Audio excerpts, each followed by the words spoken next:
We are live. Are we live? Yep, on YouTube. Peace and power, family. How is everyone doing? Thank you for joining us on another edition of the RAM Book Club, Resurgence of the African Mind, where we seek to liberate African minds by reading one unit of work at a time. If you didn't join us last week or you're unfamiliar, we are reading Powernomics by Dr. Claud Anderson. Last week, we wrapped up chapter 1. This week, we will be kicking it off with chapter 2. What's the name of chapter 2? Let me go back real quick. The Keys to Empowerment, family. My name is Lily Lapoete Speaks, BKA and Lima Njai. Thank you all for joining us. We're going to let the panel introduce themselves. Peace and love, family. My name is Dr. Maat. Sis, I just got to say this to you. Whenever you do the introductions, it's so natural when you do it. That's why I love to just let you do it. I mean, it just flows. You come right on, boom. I would start stammering and stuttering all over the place. But anyway, I just wanted to say that to you. I love how you do the introduction. I do. And I was struggling, Queen, when you weren't around. I think it was a few times for Blueprint for Black Power. Remember, I had to write it down. And what do you usually say? But anyway, family, peace and love. This is your girl, Dr. Maat. Happy to be on the panel. Ready to discuss Powernomics Chapter 2. Peace and love. Brother Shintu. I don't know what the brothers. Oh, there you go. Can you hear me? Yes. Peace, family. This is Brother Shimsu out of Detroit. I'm proud to be and happy to be with this book club. I mean, we got some heavyweights here, Dr. Maat and Sister Lila. I mean, this book is, it's transformative, dealing with economics. I know we did Blueprint for Black Power, but I think that this chapter is going to have some real jewels in it. When he lays out culture and how he explained certain things that has to do with culture, we're going to see some missing links. Dr. Amos Wilson did hit on them, but I think Dr. Claud Anderson did an excellent job as well. I just can't wait to get in this chapter 2 tonight. And peace, family. Let's get started. All right, peace. So let me take a moment, Brother Shimsu and Sister Alima, to get some folks in here. I see folks are coming in. Let me scroll up. Peace to Brother Imhotep Raz. I see Sister Jalonda is in the building moderating. Brother Zane is in the building. Pete the Slang is in the building. Infinite Minds. Peace to you, Brother Infinite Minds. Yeah, Brother Jeremiah Judah, 7,000, he's in the building. So peace, family. Look, do me a favor right now. Please go on your Facebook pages, share this video. Yes. Share this video, family. We want to get it up to like at least 100 people watching when we go live on Sunday nights, because we drop a lot of jewels. We do. This is definitely a beautiful build each Sunday. So do this. Do us a favor. If you really love the RAM Book Club and you say you love Dr. Maat, you love Sister Alima Njai and Brother Shimsu, go to your Facebook pages. Go to your Facebook page or your Instagram page. Post the link so that other people can join the discussion. Let's get the likes up. Let's get the shares, family. Indeed. Yeah, so we'll give people a few more moments to join. So, Brother Shimsu, while folks are coming in, what were your overall thoughts about chapter 2? What were your overall thoughts about chapter 2? You said you think that he did a good job, but like, what were you thinking? He summed up the need for culture. The real, if you examine, what he's saying about culture. Sister Maruma Ani deals with that. Dr. Amos Wilson, most of our elders from even Dr. John Henry Clark. The ingredient that has to be in place to get a collective organization going to put value in the community is culture. Absolutely. Culture. Mm-hmm. Absolutely. I think that's where a lot of our problems stem from. Outside of course, racism, white supremacy, a lot of our issues, we talk about inappropriate behavior. Like you said, it stems from culture, the culture that we have, mm-hmm. or the culture that we currently practice and adhere to. Exactly. Yeah. Exactly. So like you said, it all goes back to the culture. Because you can be an atheist. even in other ethnic groups, they have different people who may practice their religion or don't practice their religion, but they have a basic foundation of how to deal with one another. That's through their culture. Because of their culture. That's right. All right. I'm going to different groups on Facebook and just putting a link in these different groups. Get folks to come on in.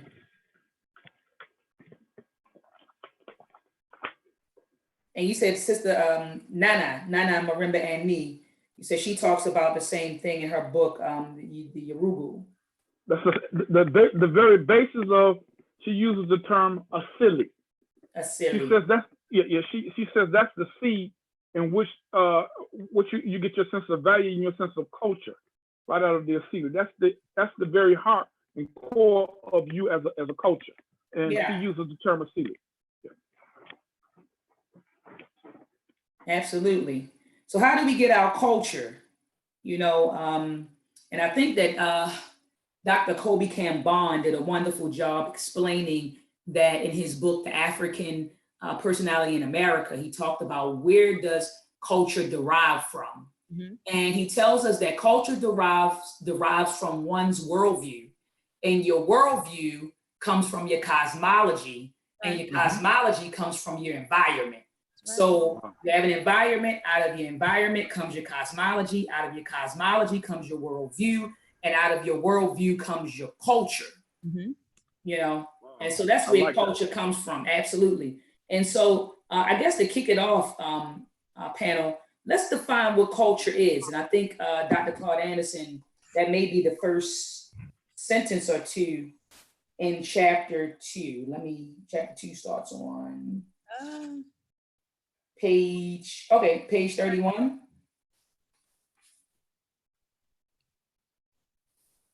Page 31. Yeah. Mm-hmm. All right, does he? No, it's not on this page, Queen. It's not on this page. Oh, he did talk about it. Oh, okay, here it is. He talks about it on page 35. But we can kick it off by just at least defining what culture is. On page 35 at the bottom, underneath his section entitled The First Key to Empowerment and Empowerment Culture, he says that culture usually refers to the norms and systems of behavior and shared values that are passed on from one generation to another. He said essentially culture is a script that is never neutral in its purposes. It either empowers or disempowers a group. Mm-hmm. What it does to a group depends in large measure upon the position the group holds in the societal pecking order of acceptability, mm-hmm. and whether they are an in-group or an out-group. Mm-hmm. Culture's most important function is to promote cohesiveness and trust that bind members together through values such as group loyalty, pride, and respect. It is through culture that members of a group know who and what they are and how to behave. Mm-hmm. I think he did a wonderful job explaining what culture is. Great. Mm-hmm. Yeah, he did a wonderful job. And I agree with him that right now we do currently practice a disempowering culture. We don't have a culture that that empowers us, a system of shared values, right, and behaviors that actually empower us. I think that individually we may have them, but not collectively. What do you think about that, Pam? I agree, sis. And this has me thinking about, I had posed a question one time, maybe last year sometime, do Black people have a culture? And it was a very popular post, and people were saying that we do have a culture, and they were explaining things that would stem from what a culture represents. However, when I turned around and posed the question, do Black people have a positive culture? I got crickets. Mm-hmm. So it's one thing to have a culture, but is your culture empowering you is the question. Absolutely. No. Mm-hmm. Mm-hmm. I like that. I love it. And so you said it, so when you posted, do we have a culture? People like, yeah, they jumped on the post. But then you said, do we have a positive culture? No one's responded. That's because we don't.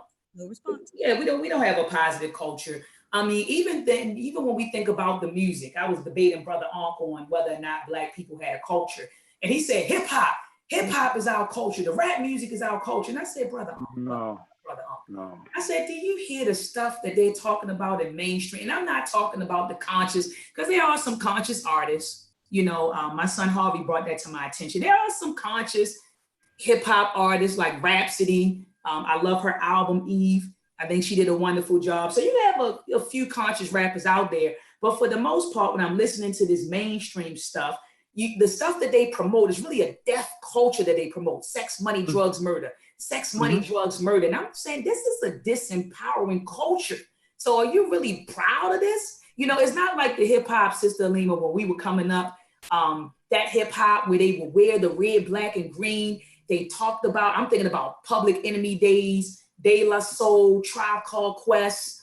Oh my goodness. I mean, even down to Wu-Tang Clan. I used to love them too, though. I used to love Wu-Tang Clan. But just the hip hop we came up on, I felt like it was empowering. It had a message. It promoted consciousness, us respecting one another, things of that nature. But this hip hop, a lot of this stuff that we see, it's just really a disempowering culture because they promote destruction to me, death and destruction. Correct. Now, I agree with you. We had our conscious rappers, but we did have our decadent ones also. Mm-hmm. And they produced all the way back to the 70s. With Superfly. Who talked about that was Geronimo Pratt. He said is when they had broke up the Panthers to reissue a negative culture, a decadent culture, a way in which to wipe them off the next generation from being revolutionary. They incarcerated or ran out of the country all of the revolutionaries. Mm-hmm. And then here comes Superfly and how they promoted Superfly as a hero, a black hero, pushing dope and drugs, and it took on a whole different ideology. Now, the big gold chains and the Jeeps, and we had our decadent ones, and also Colors by Ice-T. That pumped the gang thing going. Colors. Yeah, so we had our the gangster rap. It started with us. These kids took it to another level, but it started. That decadent stuff all started with us. Talk about it. But yeah, we do. We definitely, I believe, in my opinion, practice a disempowering culture. Look at how we spend our money. We don't even have a code when it comes to spending our money. You know what I mean? Like we just kind of just spend our money wherever and with whomever. So we don't even have a code on how we spend our money. I think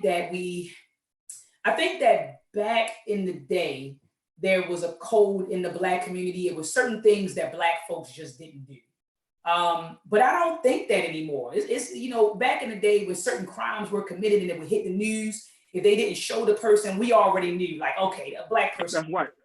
Or a white person didn't. That's right. We kind of knew, but now you just don't know. I just feel like there's, I think that we've become so assimilated and we've been taking on a lot. We've taken on a lot of their ways. We are them. We just have different skin. Exactly. We have become them. We really have. And so now, I don't see the separation anymore. Me either. Besides small nuances with maybe how we speak and how we dress, which is very minimal. But other than that, no, we're not very different at all. No. And then the conscious community is every bit of backbiting is the world today. Oh, wow. The conscious, what we call the conscious community today is not a positive environment. At all. Not at all. It's not like the conscious community of the 90s or the 60s. It's completely different. It seems like everything is a hustle nowadays. It is. It's hustling. You're lying to people about melanin and you're telling them melanin has superpowers and, and you're selling crystals and stuff. It's a hustle now. That's right. It's a hustle. It's a way to make money. It's a way to make money. See, Dr. Ben and Dr. Clark and those elders, I've seen guys like try to come with that hustle stuff, and and that crazy metaphysical stuff come in lectures, and I've seen Dr. Ben beat that stuff up too. They come in there with that, healing through colors and crystals and all that type of stuff, and in the lectures, Dr. Ben used to beat that shit up. And I done seen him jack him up. People, it's a noted metaphysical guy who lives here in Detroit. He went to the lecture and started, Dr. Ben don't like you to start coming in there with that Western astrology. Anybody know Dr. Ben, he don't like that. And he came in there with Dr. Ben with that. That brother never recovered. He never recovered. Dr. Ben cut into him so tough. You mentioned Dr. Ben, he jumped.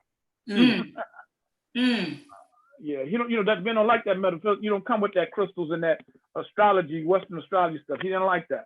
He didn't like that. So yeah, you're right. Even within the so-called conscious or enlightened circles, it's still a disempowering culture.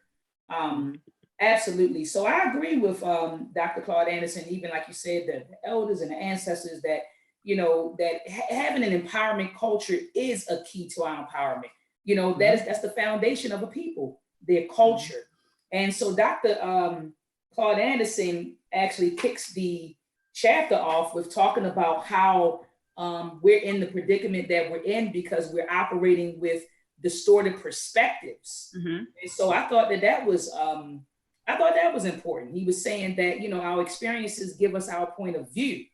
And he was saying what we perceive. He said what we perceive is what we believe, and what we believe eventually controls our behavior. Facts. And he said that, as Black people, we tend to see ourselves and the solutions to our predicament through the eyes of non-Blacks. And so when he said that, sis, I started thinking about, again, going back to Dr. Kobe Cambon's book, The African Personality in America, when he talked about how African people, how we have a European survival thrust, and how we're operating with a European worldview, and how a lot of that leads to us having what he called a psychological cultural based disorder called cultural misorientation. So my mind went there. And so I understand that we do see ourselves in the world through the eyes of non-Blacks. Even with standards of beauty, Queen, you know what I mean? We see standard of beauty. We see that through the eyes of non-Blacks. So our perception of beauty, what is success, what is right, what is wrong, white folks have become our standard. What I do want to give us credit for is reclaiming certain things that we did consider to be beauty standards. I would say that my generation, our generation, and definitely the generation that's coming up, they are reclaiming what it means to be Black again as far as beauty, because to see so many young kids with their natural hair, I like that. I like that. I love it. Like to see all these young boys with their natural hair and all these sisters just got their afros. Like, what's up? I love it. And you know what, sis? I make it a point when I'm at Morgan to when I see the female students out there with their, their afros, I make it a point to say, your hair looks beautiful. You know what I mean? Like, it looks great. Keep on rocking it. It looks beautiful. I make it a point, sis, just a compliment other women when they wear their natural hair out. I do as well. Yeah.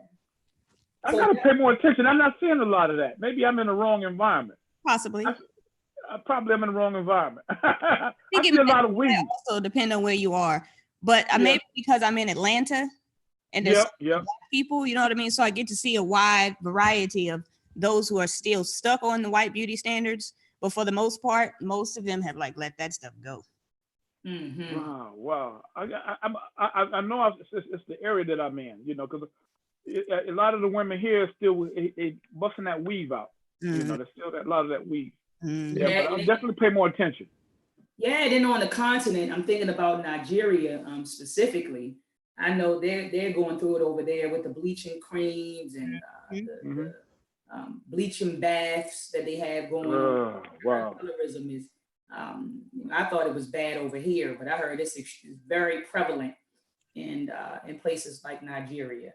They say very, very prevalent over there. And that's Africa. Which is weird because most of them are like dark-skinned people. You know what I mean? So I don't even understand that. That's how you know they're getting it from somebody else. They're watching Western TV. Right, because if they look around, everyone looks the same.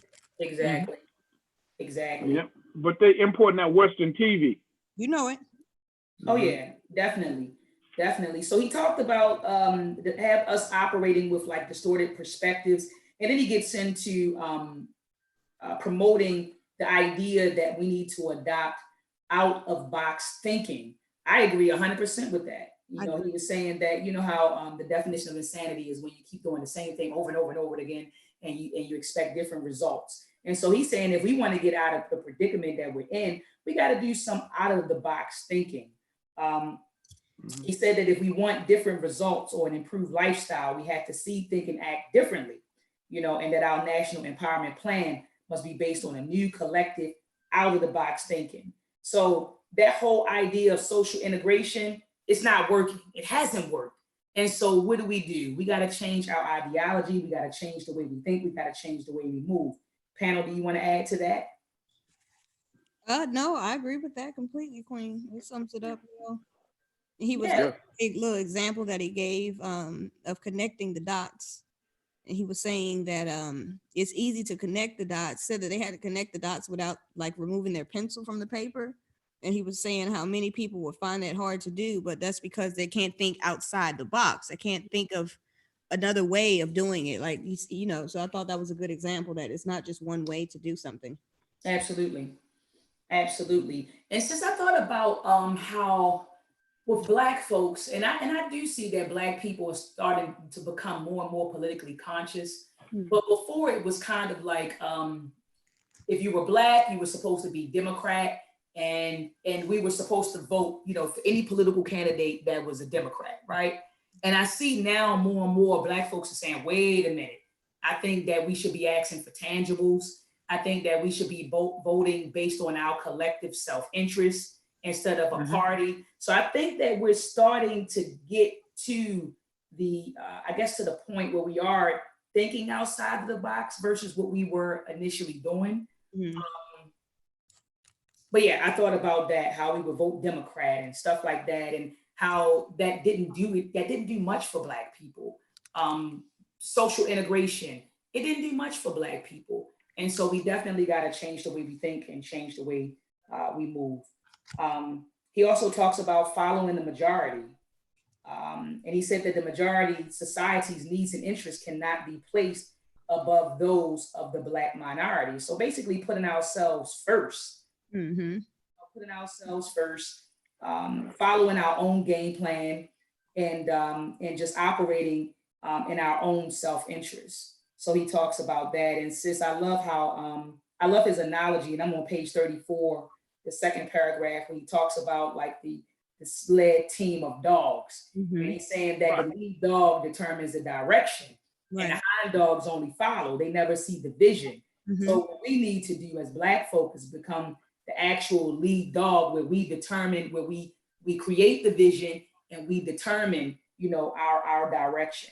Right. And so I agree with that. I agree. But my question would be, what would it take for Black people to put themselves in a position to be the lead dog?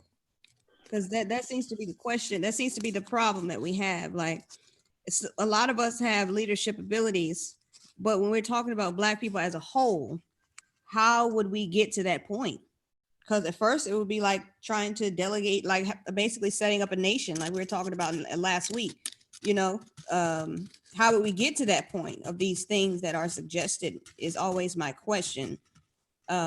Even from reading Blueprint for Black Power, we have a lot of suggestions, right? That are good and that will work. But how do you get there?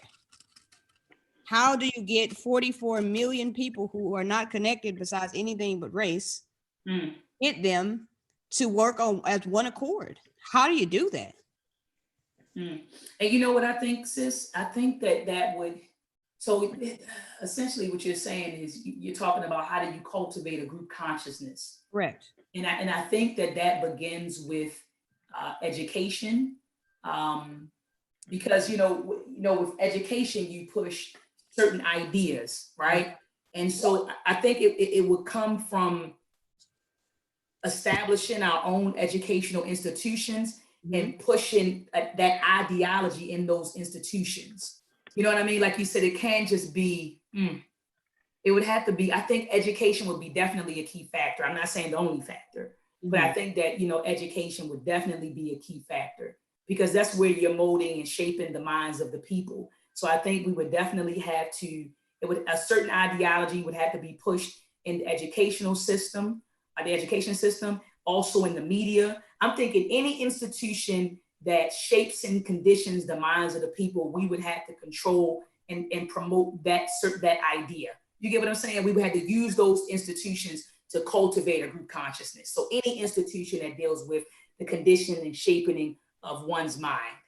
I guess ultimately, Dr. Maat and Brother Shamsu, what I'm asking is, what I have come to find from my studies, Black people do well under leadership. Mm-hmm. We don't have any leadership since what, Dr. King? So who would be that leader? Without an actual established leader to facilitate all of these ideas, it will never happen. Because what would be our connection? What would link all of us together? You see what I'm saying? To even have this discussion about opening our own school. Right. You're saying, how will we start that process? Like, right. what Need would someone to take charge. It literally can't be a bunch of 40 something million apps. That's not going to work. It would have to be a single individual who represents the Black community. Or a group that could become the vanguard. Or a group, yes, or a group. Yeah, like a group that could be like the vanguard for it. Like, you know, nominate this person. You know what I mean? Like I'm just saying that putting all this stuff into practice, like it sounds good when you talk about it, but putting it into practice, it seems way more far-fetched, in my opinion, to actually get it done. You're saying without leadership, whether that's an individual or an organization or a group of some sort. Right. It would have to be someone nominated by overall the overwhelming majority of the Black community. It's the only way that would work. Other than that, who under whose guide and whose leadership is all this going to happen? Brother Shamsi, what are your thoughts? I think we have to go back and study various movements and how did they get started. I think your sister hit it on the money when you talked about a group. Yes. Any type of large scale organization started as a group. Then after the group gets strong, you create you teach the message to other people, and they begin to propagate the message in other areas. Whether you go back to even biblical days, they took Jesus' philosophy and they spread that shit all over the world. Any group that you have to start as a group, and it has to have a basic theology that they're operating from. You know, you have to have structure, infrastructure, where the people are practicing that particular structure, and from a strong you have a strong infrastructure. Once that gets strong in whatever area that you are, say, you know, you create a co-op or something. You know, you start as a co-op. You begin to live in community in the area where you're at, and you begin, as the group gets stronger, you get stronger members. You're able to propagate that particular message anywhere you want to go. Even if you even deal with business, whether it be Walmart, whether it be McDonald's, it started as an individual restaurant. And then as the restaurant began to be popular, they began to expand that infrastructure in other areas. So you start as a group, and a group with a strong infrastructure. And out of that, you can propagate that all over all over the world. You can start with the group indeed, but I guess basically from my studies in history, a lot of times, a lot of ideas are facilitated by one person. And then a group of people who agree, they all come together. That's why I guess I said what person tied to what group or whatever, to what organization would actually facilitate this. Because if we talk about groups, well, I'm sure we have plenty of groups that are dedicated to, you know, even if on just a small level, to bettering the Black community. But then how would we choose which group would be the representation? You know what I mean? Like, I know I'm asking like a lot of logistical things, but maybe it's because of who my husband is. But I guess when I like to have discussions, I don't like to have just willy-nilly discussions. Like, it needs to be more definitive. Yeah. So you're saying like what would happen and like what would be the catalyst behind it? Correct. You know, I definitely do believe that that in order to cultivate the group conscious that we're speaking of, or that Dr. Claud Anderson is speaking of in his book Powernomics, we would definitely have to control those institutions and Right. build those institutions. But you're saying like, what would be I guess the impetus, you know what I mean, behind doing so? Correct. And so which group, because there are a lot of groups, like in Baltimore, we have a group called Pan-African PLM, Mhm. Pan-African Liberation Movement. And I know they're doing a lot of things, like they're building some schools here. But like you said, what would get the collective? It's 44 million of us. What would get the collective to say, okay, I want to do what PLM is doing. Mhm. I want to do what Reality Speaks, which is another conscious group in Baltimore. And then we have another conscious group in Baltimore called Temple of New African Thought. So what would make people think, what would make people do it? But you know what, sis? I think that if someone were to develop a model Black community, I'm talking about if a group really came through and they established a black community. So I'm talking about a functioning, thriving community with businesses and houses and schools, and that could serve as a model community. And then they went around and taught people how to duplicate what they did. I think then we would definitely be able to get that group consciousness that Dr. Claud Anderson is speaking about. Exactly. Because you have to have environment, like you're saying, Dr. Maat. You have to have an environment that's going to nurture that kind of leadership. If there's no place to actually, I know what the Sister Lila was talking about, that the initial setup has to be some type of leader. Yeah. I don't necessarily think so. I think that you can start it as a group of people who have a common interest and put something together. But like Malcolm didn't start the Nation of Islam. The Nation of Islam was started in the 1930s. Look how long the Nation of Islam was in Detroit before it got to the level that Malcolm built, like over 78 temples. It had years of perfecting itself as an organization. Yes, the Honorable Elijah Muhammad was the head of it, but it wasn't as when Malcolm came in the nation and produced 78 temples throughout the United States. You're almost kind of validating my point.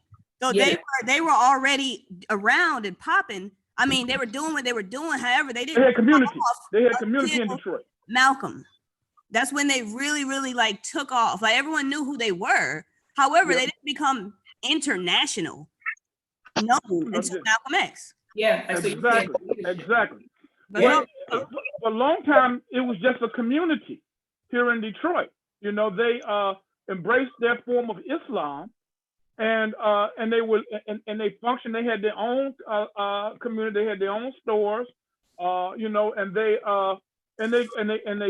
followed the old school teachings of Master Farah Muhammad.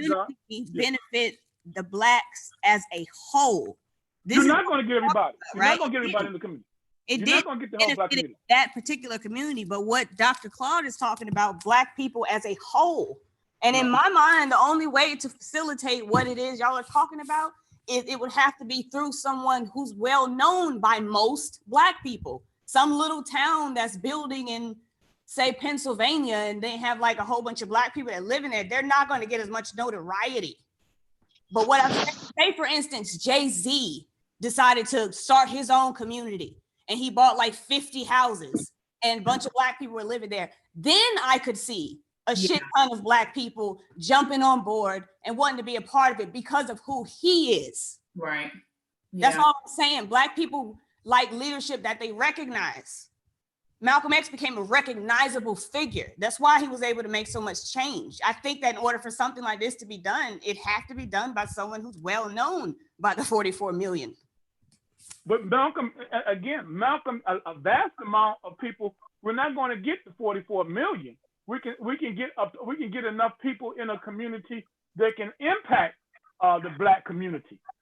You had a lot of opposition, of course, against Malcolm, in particular the Christian church was against Malcolm. So we can't get. So I see the vision that Dr. Claud Anderson and you're saying, well, you're not going to get the entire a Black community. We can get a portion of the community and create change, meaning that people on a city and state level can create organization based off the one that you're talking about, like a Jay-Z, and impact the community. And people do have, like I said, a choice to move into something, more positive and nationalistic. But I agree that it does have to have somebody that has a large impact nationwide initially. Yeah, and I also agree that like you said, we ain't gonna get everybody. We ain't getting 44 million. Well, no, of course Nah, not. we not getting Speaking 44 on everybody, so I'm just using that number. Oh yeah, no. Yeah, I understand. But I just agree with what you guys are saying that we not gonna get everybody. I think that we can only build communities again with people who like minds and like values. That's about it. Because like she said, we're so scattered and we're so divided. Right. So it would have to be, shared values, shared experiences. It had to be some commonalities. It would have to be, because white people see it doesn't matter that Shit. they have established everything that they needed to establish. They have established the laws and everything that benefit them. So it doesn't matter, but we don't have that privilege. Right. Brother Tyrone Edmond, I see you, brother. Did you want to add something? Because she was talking and you kind of came in. Brother Tyrone Edmond. Oh, he just muted his mic. Okay. All right. So moving on. So he says that the first key to empowerment is the empowerment culture. The second key is a group vision. And I feel like we actually talked about that in discussing this, like the vision. What is actually the vision? What is the agenda? We need to have a collective vision, a collective vision. And I love how he talked about, let me pull up the page. He was saying that we don't need a dream. He said, because when you say dream, that implies that your mind is asleep, right? But when you have a vision, oh man, where am I? He says a group vision functions to provide a clear collective destination and a sense on how it should be achieved. So that is a vision. And he says that a vision means that the mind's eye is wide open. A dream implies that the mind is asleep. So he's saying that in order to empower ourselves, we also need a clear-cut vision. And we do, a group vision. And I don't understand how that's going to be attainable if you have so many people with so many visions of where they want to take the Black community.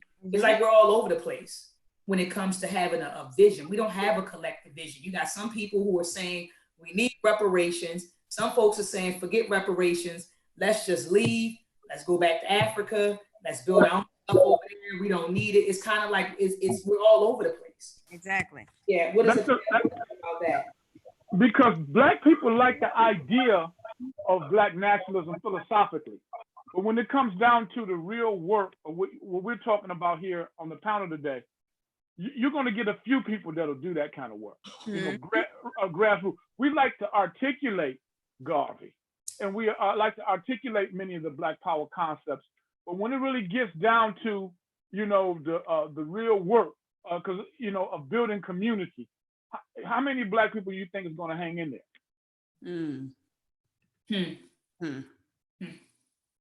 Yeah, I agree with you. I agree as well. Yeah, I agree with you. Like you said, when it boils down to it, how many people are actually going to hang? How many people? May I add something? Go ahead, brother. How you doing, Dr. Maat? Hey, peace and love to you, brother. How are you? I'm all right. Good. Peace to everybody that's in the room right now. Now I've been listening just for a couple of minutes. Just the point that was just made. A lot of Black people are very comfortable in their position right now. So, what the psychology of humans is when they get into a comfortable position, of course, they're going to fight tooth and nail, to stay in that position, regardless, even if that position is bad for them. So for us, yeah, a lot of them are not going to join that battle or that fight because it's just too much work and it's in an uncomfortable position. However, for those, I think those who know what we're getting ourselves into, we need to worry about us and doing the work and concentrating on getting ourselves together because we can't concentrate on them. I agree with you, brother. And I agree with the brother too. But the early followers of, let's say, the Nation of Islam, it was the convicts and cleaned up people who were on drugs. Mhm. If you look at the Black Panthers, it was former gang members. It wasn't the educated who had professional jobs and professional careers that made up, the Black Panthers. It was former gang members. Bunchy Carter was one of the famous ones, who was a natural born leader. Erica Higgins and other people say that Bunchy Carter was just a natural leader. People gravitated to him. But if you look at these organizations, it didn't start on college campuses. It started with the poor, people who were getting the whip of the slave master, and they felt the need to come together and build something. It doesn't start necessarily with the educated. It's true. Very true. Very true. And I want to go back down. I'm on page 39. I was looking at the bottom of this. I love how he says that, like this vision, it can't be, he says, based on very broad and amorphous concepts of freedom and equality and justice.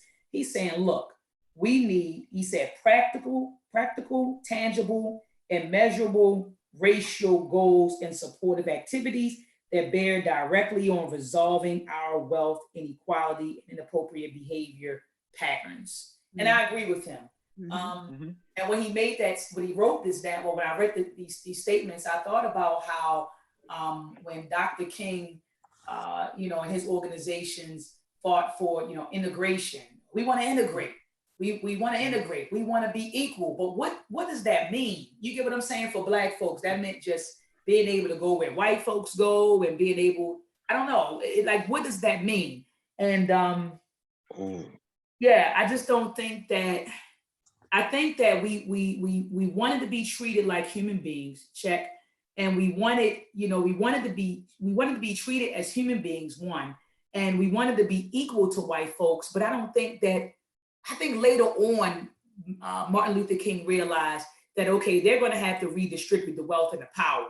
I think early on, it was just the social integration aspect. And I think he realized that social integration isn't enough. We definitely need to redistribute the wealth, the resources, and the power in order to gain true equality. You get what I'm saying? But I think initially they were just fighting this, they just had a very broad vision for Black folks. And I think by the time he figured it out, that's when he was assassinated. But we definitely need tangibles. We definitely need tangibles. We definitely need measurable racial goals. What does the panel think about that? I agree with you, Dr. Mike. Have you ever been to New York? A few times. Have you ever been into the communities where like the Africans have like restaurants and stuff like that? I've been in Harlem a whole bunch because I would come up. Yeah. They have in Houston also. They have the same type thing. It seems like when they come here, they don't try to integrate into the system. It seems like they assimilate into what they're building. I got the sense of that when I was in Houston, and they move in a centralized area in Houston. They help their brothers set up restaurants or landscaping or whatever they do, but they don't come here and try to assimilate or get. They seem to just get into their thing and begin to build a certain infrastructure.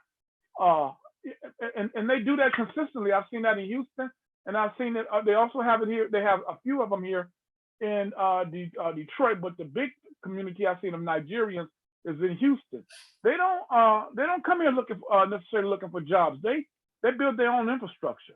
That's immigrants in general. That's yeah. Right, and, I agree. But we have enough. I think we have collectively enough buying power to do something like that. I just want the panel's opinion. Of course we do. Oh yes. Yes. We have Black people have plenty of money collectively. A lot. We really do. And our biggest problem is the way that we spend it. Yes. We just spend it so frivolously. We don't spend it in ways that we need to invest because we're never thinking about generational wealth. We're just thinking about the next day. Hi, can I say something right quick? Yeah, sure. Okay, now I'm gonna piggyback off the point about power because actually I have a lot to say about that. The power thing. All right, so we have to keep in mind and think in retrospect here who we're dealing with. these people, they are conquerors, they are subjectors. They are not willing to share power with people who they subject. So as far as them willingly redistributing, I don't think that's going to happen. That's something we're going to have to take by force if we are talking about power here. Um, that's why I'm always confused about Black people's trying to be equal with whites. You can never be equal, with somebody who subjected you. You have to force your way out. And there was an example about the Chinese people about years ago that people used to laugh at them, but then look at them now. They're a Right. superpower. So they built themselves out, and that's how you're gonna get your respect and your power. You're not gonna get it by sleeping with people in the bed. You're not gonna get it people by kissing up to people. That's not gonna happen. Or just voting. Right. Or just voting. Right, exactly. That's just not going to happen. We have to be realistic. We have to be practical. We have to start using our brains. We have to start using the talents which we have. It's there, but we have to use them, for ourselves. And actually, we used to do that, but of course, until after the whole civil rights thing, then we wanted to really assimilate into their society. Could you imagine us wanting to assimilate while meanwhile we're sitting on like our own acres of land and we have our own stores, and like it is confusing to me. Like, don't get me wrong, I understand wanting to be treated fairly. Right. However, if we're thriving over here to the left, why the fuck would I want to come over here to the right? Like, we're good over here. I don't know. It's just confusing. Like when you read history and they say how everything was worse for Black people once they integrated and how they were thriving on their own. Yeah. And what did he say? I think that was in chapter 1. What ice is always colder. Exactly. Uh-huh. I think we learned that in for Black Power, where Bobby Wilson was talking about how we were doing well, and then we just had the need to go and join them. They're like, okay, you want to join us, you can, but you're still going to be at the bottom. And that's exactly what happened. Exactly. Permanent underclass. Oh, what's peace to you, Brother Knowledge Born? Thanks for joining the panel, King. How are you? Black power, peace. Forgive me for my tardiness. What's this? Y'all know. Yeah, I know I got a million things going on, but I can't not check in, especially on today, with it being Bob Amos Wilson's birthday. Ashe. And Dr. Bobby E. Wright is next week, a week apart, next Sunday. All right. So just being mindful of the contributions that was dedicated to the sciences and the restorative nature of reaffirming and that the resurgence of the African mind. So this is what guides your heart, your spirit, and your behavior, your attitudes and your actions, and how you see your enemy and your role and responsibility to your people. So these are guiding principles that Baba challenged us to think like very, very hard. You understand what I'm saying? Very, very hard. So this is why a lot of his writing was based on repetition. We can't simply say, okay, well, we told everybody. How many times did you tell them? We all have children. How many times do you have to tell your children something? You understand what I'm saying? What are you doing? Didn't I tell you? Just that quick. You understand? So if we have this approach in regards to being mindful of the condition that we find ourselves in, these are our children. Now, what about everybody else's children? What are they being taught? Maybe they've never been told anything. You see what I'm saying? So I came in honing it in on children because this is how Baba, he gave us that information, like children. You see what I'm saying? Oh, he gave us that repetition. Repetition leads to space mastery, mastery. So even with the exposure process, when you expose someone to something in the business world, they said 7 to 10 times before someone makes a choice to make a purchase. And this is for something that they may want or something that they may need. They have to be exposed to it 7 to 10 times.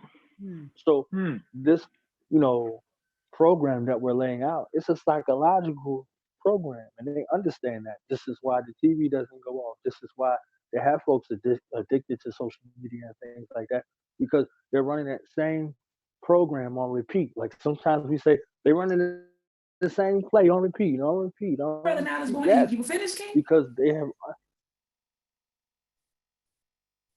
I think his volume went out. Oh, okay. I thought it was mine. It says your internet connection is. It says something about my internet connection, so I thought it was mine. But Live, so okay, cool.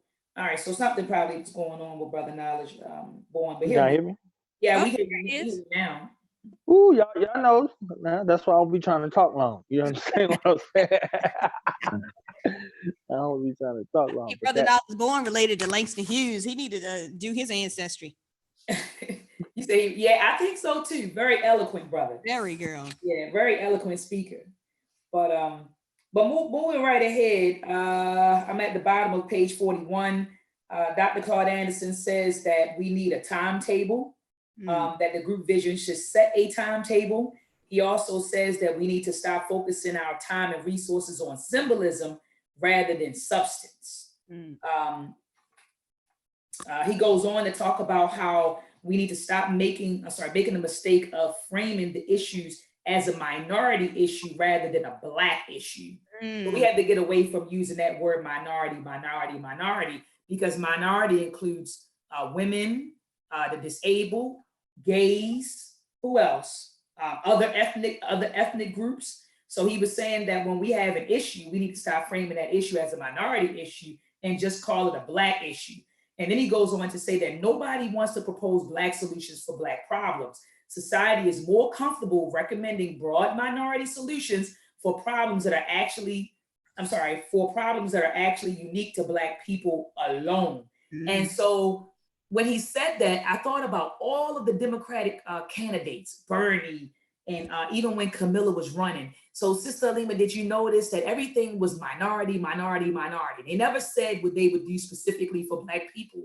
And I think that at one point, Camilla was asked outright, what do you plan on doing for Black people? And she was like, I don't plan on doing anything specifically for Black people. And so then she started speaking in terms of solving problems for the minority. Everything was about the minority. And I noticed that that's the language that they use in the political arena. They don't say that this is what we're going to do for Black people. And I guess you have to, because if you're trying to sell yourself as a candidate, you want to be the American candidate, right? Not just the Black people's candidate, right? But they always, when they talk about problem solving, they never talk about Black people specifically. It's just kind of like the minority, and even when we address certain things, I was looking at an issue or an example he talks about on page 42, where he says that there were some Black scientists who felt like the tech corporations were bringing in immigrants, and these immigrants were taking all of the jobs. So they took it to the Black Caucus, and the Black Caucus said, well, we're going to fight for increased employment. And then I think it says that the government got involved, and I believe that their solution, they recommended legislation to provide training problems to all Americans. So the issue started off as a Black problem, but then the solution wasn't race specific. It was kind of like, well, this is the solution, but it's for everybody. What does the panel have to say about that? yeah, framed in that Everybody's language. everybody's on mute. Can y'all hear me? I hear you. Okay, yeah, framed in that language, those all have legal precedence. You see what I'm saying? So when you use the language, when you use minor, we would say small. We would say small. We wouldn't attribute that to a color.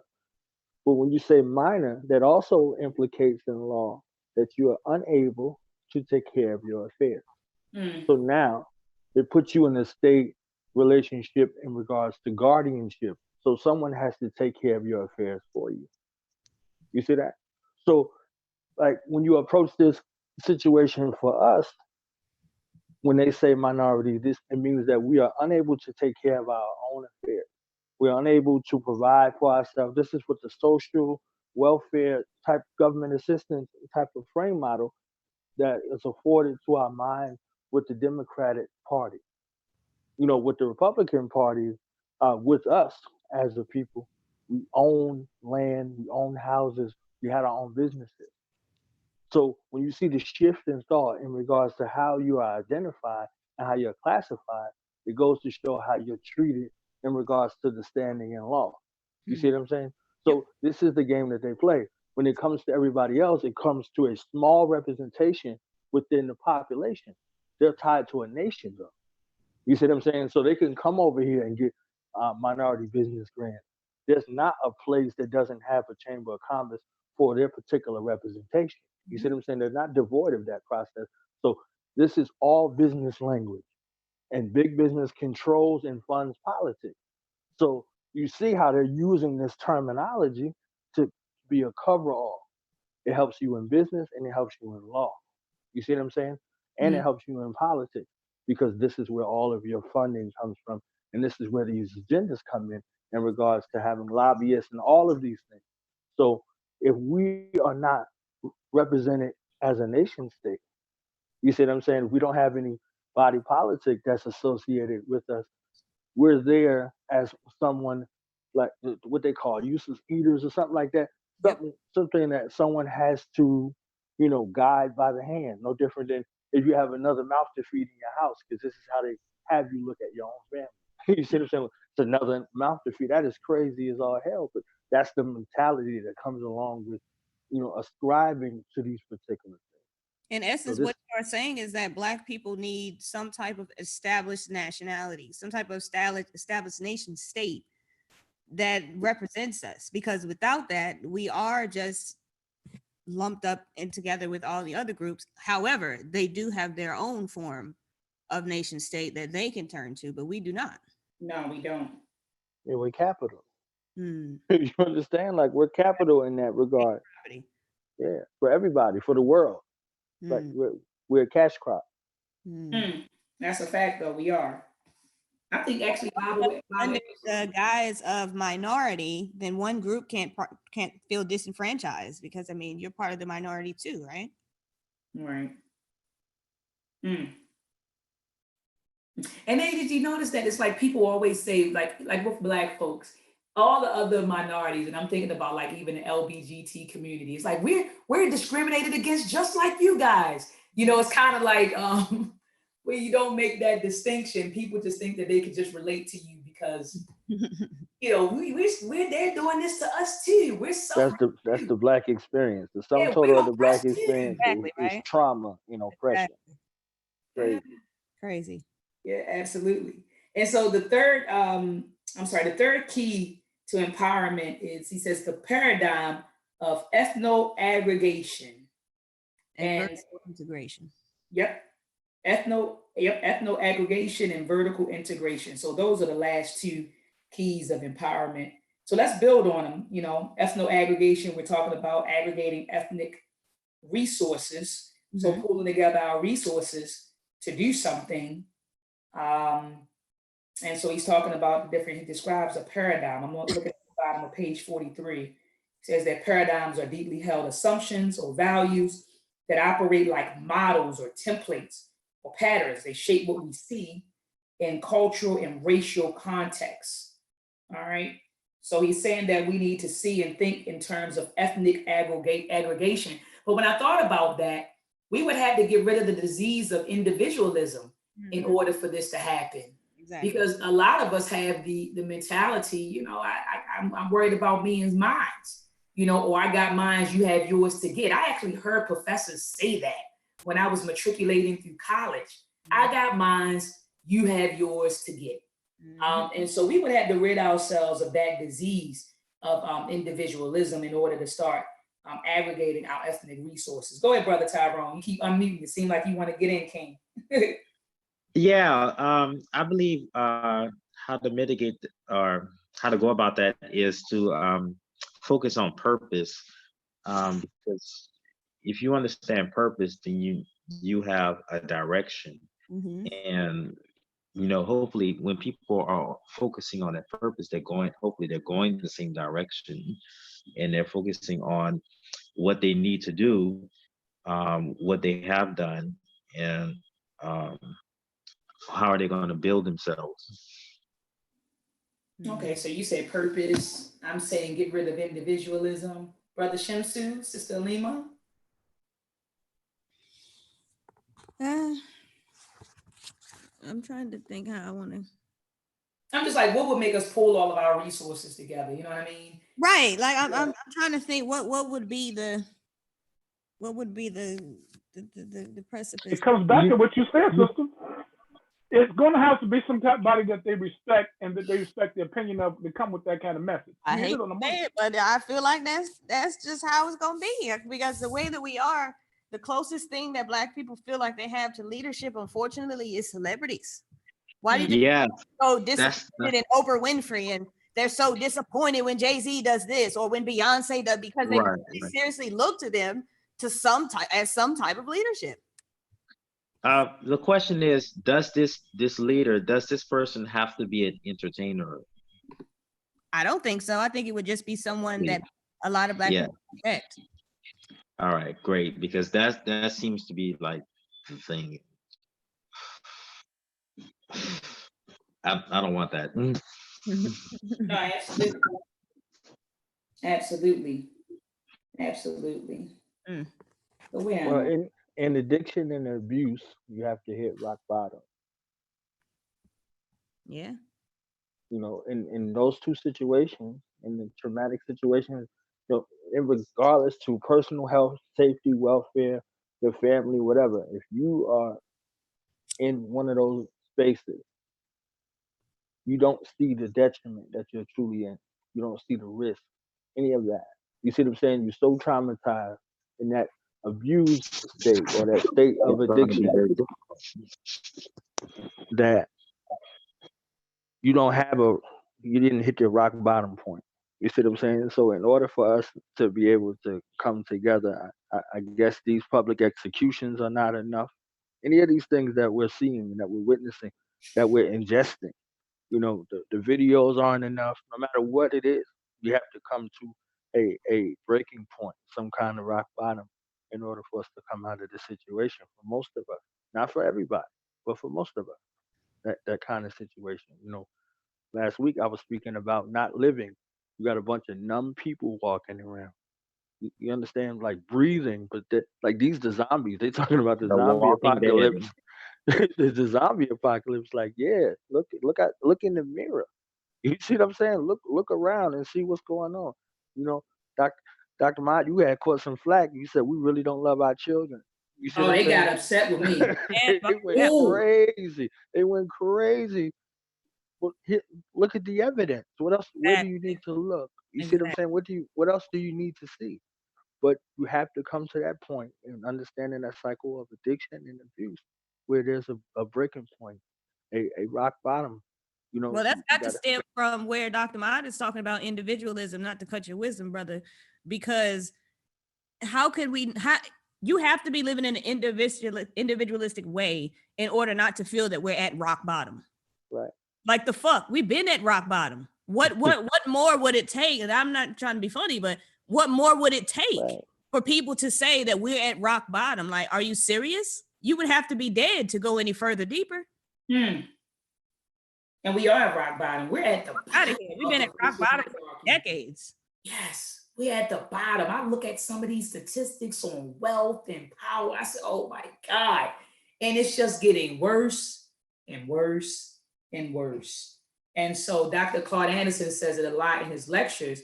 He was saying that, you know, Black people are on the road to becoming a permanent bottom class. That's what he said. The way we're moving, he said we're on the road to it. I think we're already there. Already there. Yeah, I think we're already there. But he says that we're on the road to becoming that. Who was at the said that we were on our way to a new form of slavery? So one of them said that. I'm not sure if it was Dr. Claud Anderson or I forgot who said that. Yeah, I'm not sure if it was him or Baba Amos Wilson. I'm not sure. It might have been, I don't know. I don't know. I don't want to throw anybody out. I don't put anybody out there. I'm not sure. But just moving on, because I definitely want to get to vertical, what's it called? Vertical integration. Mm-hmm. Yeah, vertical integration. I definitely want to get to that. So just in closing, he says that one way to explain ethno-aggregation, he said, is to view it as a form of voluntary separation And he says that Black leadership, politicians, government officials, corporations, and marketing firms do a disservice to us when they support and recommend policies that disperse our resources and make us vulnerable to others as a passive consumer market. So I agree 100% with that. So I thought one thing he did say, another thing he said, it was powerful. I'm looking at the bottom of page 49. He was saying that he was having a talk with a white guy, and the white guy said, man, look, Doc, after listening to you, he said he was confused about, what Black people really want. He said, on one hand, you had Reverend Martin Luther King fighting for integration, and on the other hand, you had Malcolm X pushing for separation.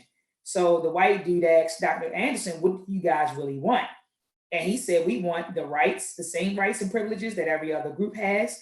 He said, but the right to choose when we want to integrate, choose when we want to segregate ourselves. So I thought that was definitely powerful. Like, we don't have to choose one way or another. We don't have to choose to be separate or choose to integrate. We just choose whatever we want. You know what I mean? We're not forcibly, no one's forcing us to be, segregated or separated, and no one's forcing us to be integrated. He's saying, just give us the daggone choice, give us the rights and privileges of other people, and give us a choice as to whether we want to be integrated or separated. So I definitely agree with that. Let's get into vertical integration, Queen. Can you define that for us? Vertical integration. Okay. Vertical integration is a directional paradigm that comes into play after Blacks as a group have ethno-aggregated around their most common and prominent characteristics. There is a commonly accepted rule in sociology that when ethnic groups are wedged in hierarchies of wealth, power, and privilege, competitive conflicts are inevitable. Vertical integration empowers Blacks to be territorial and vertically mobile. It places Black interests first and propels Blacks in an upward economic direction because that is where this nation's wealth and power are localized. Facts. Yeah, that is facts. And I'm looking at, I'm on page 53, looking at the diagram, figure 6, where he shows like the old horizontal model. And he's saying at the bottom, he said he calls it horizontal because it's, you have scattered people and scattered resources going in opposite direction. And then on top of that, you have social integration. So who does that empower? That empowers few. As with the new vertical model, he's saying, okay, at the bottom, you aggregate and concentrate your resources, and that is going to create wealth and power for all. So that is the new vertical model that he proposes. I agree. All right, and then he kind of asks a question at the end. He says, should Blacks ever move horizontally? And he defends why we shouldn't. And then he concludes with a few things. He says the empowerment tools presented and discussed in this chapter are interrelated, but should be used in the following sequence. Number 1, establish an empowerment culture to foster mindsets, values, and codes of conduct that prohibit members from acting in violation of their own people's best interests. Not just, you know how, Sister Alima, we think we could just do what we want and my actions don't affect anybody but myself. No, we got to move and understand that our actions affect the collective. So again, that's ridding ourselves of the disease of individualism and start thinking with a communal mindset. Go ahead, Brother Tyrone. You unmuted your mic, King. It seemed like you want to say something. All right. So about that. Now, the thing is, everything that you're saying is true. And I also preach that about self-discipline and accountability and responsibility. However, what I've noticed is that a lot of people these days, they don't listen. They don't want you to tell them anything, even if it's for their own benefit. People saying they want to enjoy life or whatever. Now you can enjoy it, but there is a certain amount you have a responsibility that comes with that. You can't just do any and everything that you want to do. So that is going to be hard because people, they're hard-headed. Yeah, that's a fact. People don't want to be told anything, especially when it comes to their money.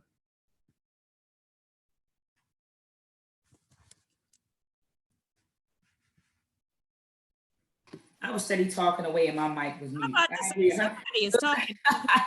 I was steady talking and like, I agree with you, brother, and my mic was muted. but yeah, people definitely, like you said, have to listen. Okay, so 2, he said, acquire a group vision that articulates for us a clear picture of what Black America should be and what we can achieve. So 1, we have to establish a culture. 2, we have to acquire a group vision, not just a vision for a subset of people, a group vision that gives us a clear picture of where we want to be and how we should go about getting there. 3, he says, use the ethno aggregation paradigm in order to combine the assets within our group to reach a group goal. So now he's talking about combining our resources. And 4, use the vertical integration paradigm to point out the direction in which we should travel. All right. So that's chapter 2 in a nutshell. Does anyone want to add to this before we close? I have a question on that one. Okay. Can we, let's think about we can just use the conscious community. We got one group that believes that, they are true Americans and they, and all of their particular rights as a citizen, meaning that they give you all this paperwork. You have one group, another group that's, they are the Hebrew Israelites. You got another group that's in Orthodox Islam. I mean, you have so many. I still believe it's going to have to be a group of people, a centralized group of people with a basic philosophical belief system in which they can unify. There's too many ideologies to pull off what Dr. Anderson is talking about. I believe, as a group, it's too, and they're not going to follow that because of their ideology. I agree, which is another reason what made me think that it would have to be someone that's like a neutral party. If we were talking about a large amount of Black people in this collective, it would have to be a neutral party that doesn't like represent something religious, like an activist shit. You know what I'm saying? To where people like them because of their movies, not because they're Christian or because they're whatever. So my question is, are they not going to follow it because of the ideologies, or is it because of their pride and their egos? Because I've known, Christians and Muslims that gotten together from other ethnic groups that have gotten together and done things. I think it's specifically Black people that have an ego problem. But we know why Black people have an ego problem, right? Black people don't like a lot of Black people don't like Black people. They like their groups, meaning they like their clique. Right. But if you watch how they treat people who are outside of their clique, is that they don't really like Black people. They just like their clique. Exactly. Black people are filled with anti-Blackness. You know what I mean? It's self-hate. And so do we have egos? Absolutely, Black people have egos. And I know that Dr. Amos Wilson talks about like where our overinflated egos comes from in his book, The Developmental Psychology of the Black Child. And it comes from being oppressed. So it's kind of like, now you want to protect yourself. So now Black folks have developed this overinflated ego, but that's what happens to people who are oppressed and put down. You get what I'm saying? You then begin to feed your ego, and we see that a lot. I don't even want to keep on talking about the conscious community, but we see these overinflated egos in the conscious and enlightenment circles, a whole lot. But again, all of that stems from, oppression. A lot of that stems from oppression. That's right. But I think that whatever people we are referring to answer Brother Shimsu's question, I think that it's possible that people of different ideologies can come together as long as they're race first. See, that's the key. If you're race first, then whatever God or whatever you believe in, that goes second. That's right. Your race. So, but see, most of us aren't that way because we haven't been raised up to be culturally that way. But I think that would be the key. Because I mean, all the people that was following Brother Garvey, everyone didn't have the same religious background. I mean, he was a Christian, for crying out loud. Right, he was Catholic. Right. Yep, that's true. Yes, he was. That's true. But like you said, he did reach, but now he didn't allow Muslims in the organization. Oh. Right, because he didn't want. He saw the dogma too. You saw the dog win a lot of them too, but he didn't allow Muslims in there. I never knew Work that. with Deuce. Know that. Yeah. Oh, okay. So I take that back. So maybe he's not a good example. Well, he is a good example. He is a good Brother example Shamsu, because we might he was have to worldwide. verify that one, brother. Because Yeah. Look at all the is born. Will. I got some other information. Deuce, information. Sure, I will. And you know who speaks on that? I'll get. It's either Dr. Linda Jeffries or James Small speaks on that. I'll get that video for you. Now I know he did work with Dusa, who was a Muslim, and also Blyden, who was in Liberia, but they weren't members of the UNIA. Oh.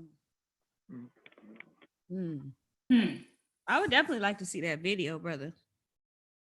I'll scoop it up. Yeah, but they talk about it in the I see if I did can work- get you that book. If y'all could get the book, the Honorable Marcus Mosiah Garvey's Vision of Africa, you'll see some names and some people that was in that organization, that was in the UNIA, that had very, very, very high positions in the organization. Were they Muslims? Yeah, Oh. I'd like to see that. that's his own words. It ain't mine. I ain't making it up. Oh. Okay. When we talk about collectivism and when we talk about who we come from before this interruption, this American interruption, because we already had the cut off from the continent interruption, but our cultural divide from what semblance that we had from home. Nobody went anywhere that they were not sent. The isolated incidents that you saw was a result of people going where they wasn't supposed to go and being places that they weren't supposed to be. We really don't operate like that. You know, we really don't. You could go somewhere and you're the only black person, you on guard until you see another black person. That's true. You understand? Like, so this is just natural. This ain't something I'm making up to sound. You understand what I'm saying? So we had people in organizations. Organizations were formed from one place, just like our cosmologies go. Come from one source and then spread out into many sources. Nobody started nothing that wasn't sanctioned to start anything, as far as we're concerned. As far as our ancestors go, for any organization, they were given regions, they were given territories. All of it was strategic. If all the way back to our bond service, whoever was in the house was supposed to be in the house. You understand what I'm saying? So if you're talking about a sophisticated system like that, all the way down to that letter, why would post bondage be any different? People sat together. They was all around the same time frame. You go back and look at them late 1800s and who was alive around the same time. You start doing some counting, you'll figure out that there were some people that were together, and all of a sudden people showed up in Georgia, people showed up in South Carolina, people came from North Carolina up to a certain place. Look at that chronology in regards to how strategic our ancestors moved. You see what I'm saying? And you'll see why we aren't in the position that we are, because we let little stuff, like I don't like such and such shoes or whatever, come in between what's the larger goal. You see what I'm saying? So we did the double consciousness, like Dr. Carter G. Wilson says, for so long that we forgot there's another part to the consciousness. Some folks start falling into the game, falling into the trap. And that becomes the destruction of all of these organizations collectively, with the help of infiltration and the help of outside finance. You see what I'm saying? This stuff starts to change and erode. So there's certain things that people have to say publicly because of, you know, certain places that they were in and certain things they was told not to say nothing about. That's us too. Don't we got family secrets? Is that hard to believe? You understand what I'm saying? So here it is to the family. Can we organize with people who don't recognize themselves as Africans and don't like Africa? Can we organize with them? they could organize themselves together. I'm about to say, yeah, let them. They could organize themselves together. Yeah, You understand what I'm saying? yeah. What I notice about them is there is more anti-African rhetoric than, let's say, them actually getting together and actually building something. Facts, big And saying, facts. I okay, agree. well, Absolutely. yeah, we're not African, but what are you doing? Not a goddamn thing. Right. That's a strategy too, though. That's a strategy too. So again, when you look at it in regards to membership, membership means what? Money. You Yep. understand what I'm saying? Membership means money. And then when you start talking about creating family organizations, they have to be family oriented in order for families to come into them. You see what I'm saying? So when you're talking about people coming together and organizing, they're organized like the organizers are organizing around money. But the people that are coming in, they're coming in for the good news. You understand what I'm saying? So certain things have to work. And when, organizations split, as we have seen, and folks start going other places, that money has to be made up. So concessions start being made in regards to what kind of membership, meaning who you allow into your organization. So whatever color they are, whatever the case may be, you understand? So some of these church halls got that sign up and say judgment free zone here. That's for money. Ain't got nothing to do with none of that. You understand? So if you ain't got no behinds in the seats, you're not going to get that return on investment. You see what I'm saying? So, when you look at organizations and you see how they divide, it's systematic. So, you know, most of these organizations, 99% of them started out as black first organizations, improvement organizations for black people. And as black people started to go elsewhere, you see the concessions. And the first attack has to be Africa. It has to be. It has to be Africa because you now it gives you a license to look for everybody who's from here. They ain't going no place else. You see what I'm saying? So now you got a black and brown conversation. It has everything to do with the sustainability of the organization. Black, brown, and red organization. They're not going any place. The brown people and the red people aren't going anywhere. You understand what I'm saying? Like black people could leave tomorrow. So they're like, I got a fresh supplement of sustaining memberships. And you start talking about people who have a lot of children and reproduce the most. It's us and then it's everybody else. So if you don't get them first, you have to deal with what's next and what's left.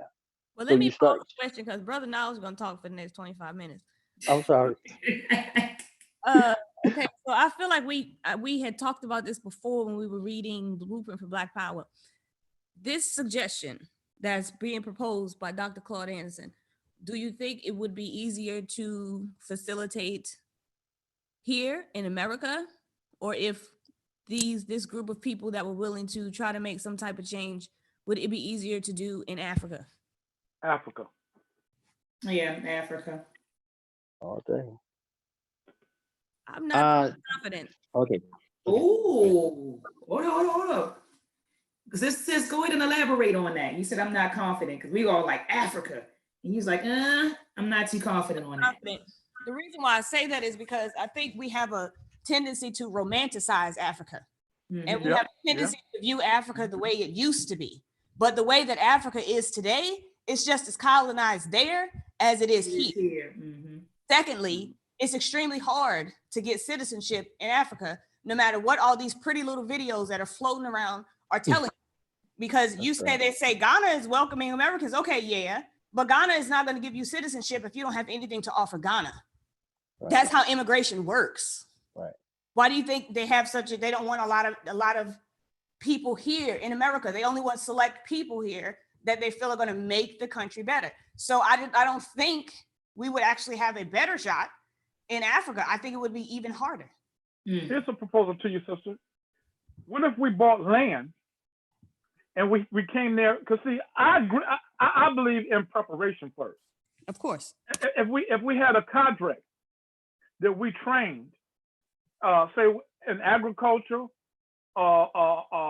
solar power, electrical, plumbing, all facets of the trade.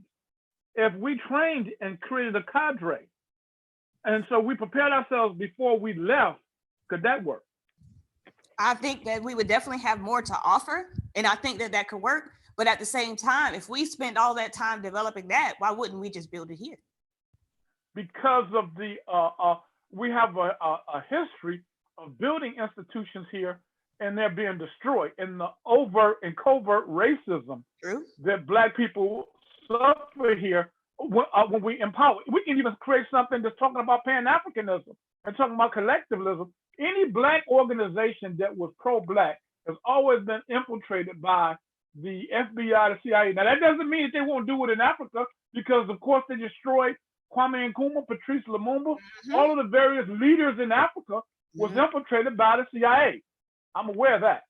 But I was just wondering if we would have a better chance, meaning that if we had a cadre and we're building some land and we in maybe a rural area of Africa, and we had the skill set to pull it off, will we have a better chance? That's what I meant.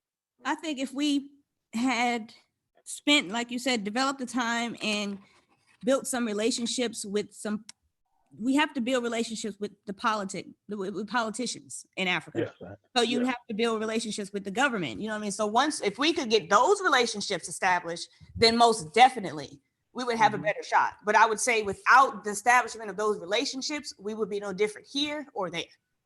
Because Sister? we would come. Go ahead, brother. I'm sorry. Go ahead, brother. Yeah, I'll just let you know.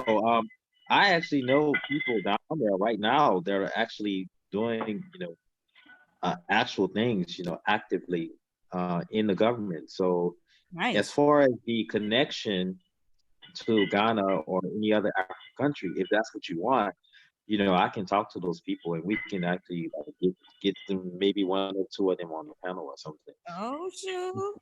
Yeah, that would be hot. I think that would be a beautiful idea, Brother Tyrone. That would be nice. Yes, I love that. Because remember, I'm on an international tip, so I know people in different places. That would be good for sure. I know as far as Ben's family, if people don't know that his father is from Gambia.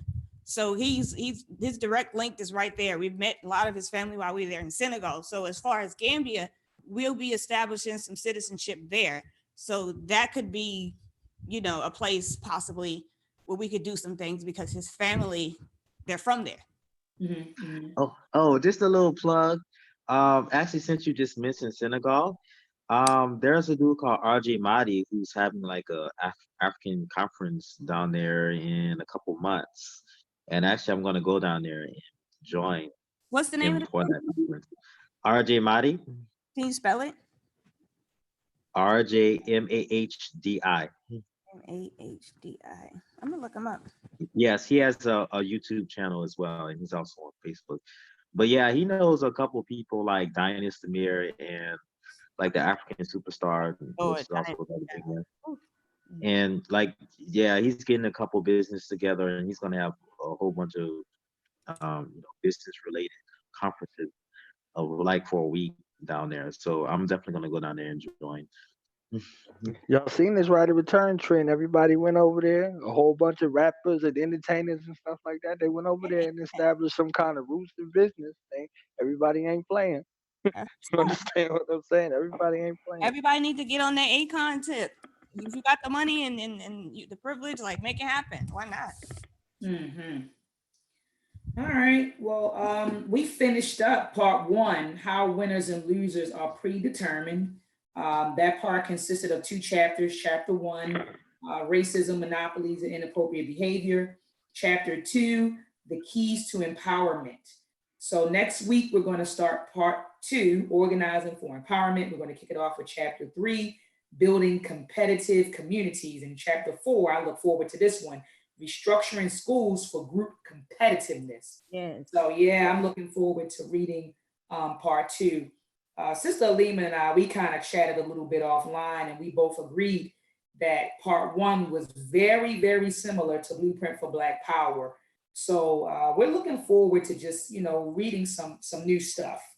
So I'm looking forward to part two and part three. So anyway, does anyone on the panel have any closing words? I'll let everybody speak a few words. Brother Knowledge Born, Brother Tyrone, Brother Shimsu, Sister Alima. Take advantage of the opportunity. They got some sales going on. You can go to Powernomics.com and get it directly and get these books directly. Even if you're doing some independent studies, some reading, some research, and make this a habit as a family to go through this information, get it directly. These third parties that have them, unless it's a Black bookstore, right? Get them directly. and take advantage of those deals. There's some great deals up there. I agree. Thanks for taking And brother advantage. knowledge. Brother knowledge. I'm reading what you were saying, your side of that on Islam. Now, the lecture I heard on that, now I'm saying something exactly, I'm going to have to dig deeper because I'm saying one side is saying that he loved Muslims and talks about Mohammedism. They use the term Mohammedism and they're using references in his writings. And the lecture was saying how he had indifferences with people who was in his organization who was Muslims. And he had a difficulty with them being in his organization. So I'm gonna have to find out who was telling the truth. I want to know. Yeah, I want to know also. Yeah, I want to know. I'm seeing two sides of it now. While I was on mute, I was looking at that. Okay. Okay, cool. Well, when we get off air, I could give y'all one name who was a lieutenant colonel in his organization. Okay. Thank you all for joining us on another edition of the RAM Book Club, Resurgence of the African Mind, where we seek to liberate African minds one unit at a time. Enjoy your week. Peace and love, family.